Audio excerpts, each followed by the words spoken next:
আপনাদের দেখতে এবং দেখাতে চলে আসলাম আজকে কুমিল্লা শালবন বিহার। তো চলেন সবাই মিলে একসাথে ঘুরে দেখি শালবন বিহার।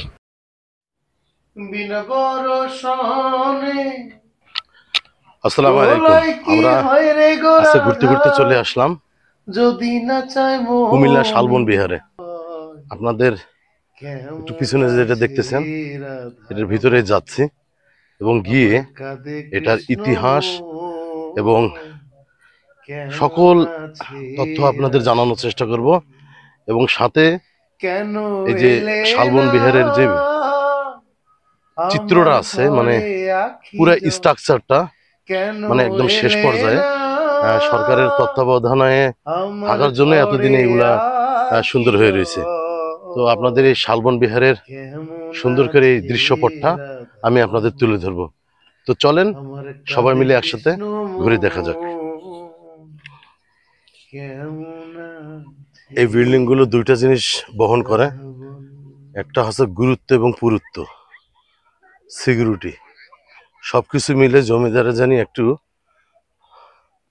এক একটা জমিদারের এক একটা নেশা কিংবা দিশা কিংবা একটা অভ্যাস থাকতো, সেটারে কোনো কারুকাজ হিসাবে এই জিনিসগুলো তৈরি করা।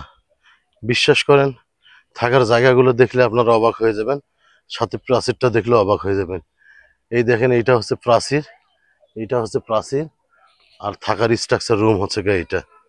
এখন কিছু কিছু প্রশ্ন আমি নিজেও করতে চাচ্ছি আপনাদের, এবং আমার মনে প্রশ্নটা যাচ্ছে যে এত পুরুত্ব নিয়ে এবং এত গুরুত্ব নিয়ে এত সুন্দর করে ওয়াল তৈরি করে ছোট্ট ছোট্ট কক্ষ, কোনোগুলার দেখা যাচ্ছে যে দরজা বোঝাই যাচ্ছে না যে এটা কি দরজা নাকি ওয়াল। কোনোটার আবার আপনারা দেখলে একটা জিনিস দেখালে বুঝতে পারবেন যে দেখেন এইটা একটা রুমটা কত সুন্দর করে চারিদিকে পুরুত্ব করে করা। এখানে আবার কিছু কুঠির আছে যেটা আপনাদের না দেখালেও আপনারা বুঝতেই পারবেন না। এখানে নিচে আছে থাকার জায়গা, নিচে আছে থাকার জায়গা, এখানে একটা ছোট্ট কুঠির মানে কোনো কিছু রাখার মধ্যে, উপরে আবার আর একটা পুরুত্ব করে একটা খাটের মতন করে দেওয়া আছে। এবং এইটার রুমের যদি দরজাটা দেখেন তাহলে দরজাটা দেখতে পাবেন, এই যে দরজাটা হচ্ছে এইখানে। আগেকার জমিদার আমলের যে জমিদারের অনেক কার্যক্রম কিন্তু মানুষের অজানা। এক রাজ্য থেকে আর এক রাজ্য লোকজন বন্দি করে রাখতো, কোর্ট হইতো, এখানে বিচার হইতো। এটা যেহেতু শালবন বিহার, আপনারা বিল্ডিংটা আসলে দেখতে পারেন, দেখেন কত সুন্দর লাগে এটা।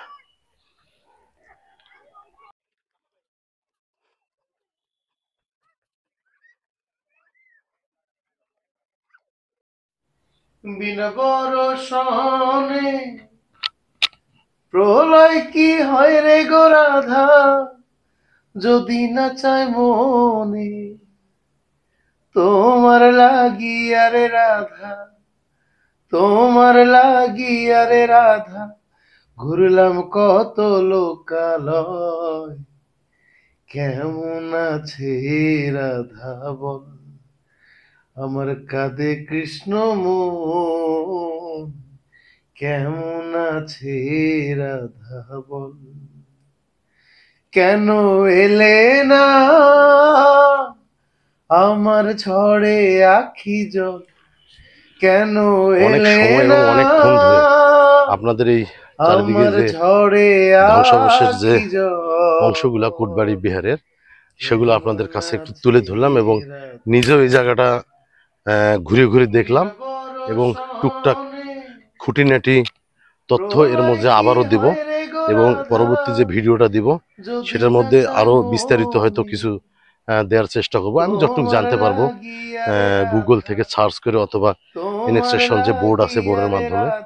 আপনাদেরও সুন্দর একটা জিনিস দেখাইলাম, কেমন লাগলো অবশ্যই জানাবেন। এবং আমার যে মামুন লাইফ টাইম ফেসবুক পেজটা আছে এবং ইউটিউব চ্যানেলটা আছে, ইনশাল্লাহ সবাইকে রিকোয়েস্ট করব ভিডিওগুলো যদি ভালো লাগে সুন্দর সুন্দর কমেন্ট করবেন, যাতে আমার ভিডিও করার আরো আগ্রহ একটু বাড়ে।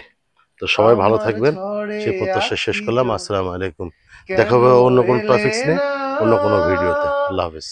আমার ঝরে আখি জল কেমন আছে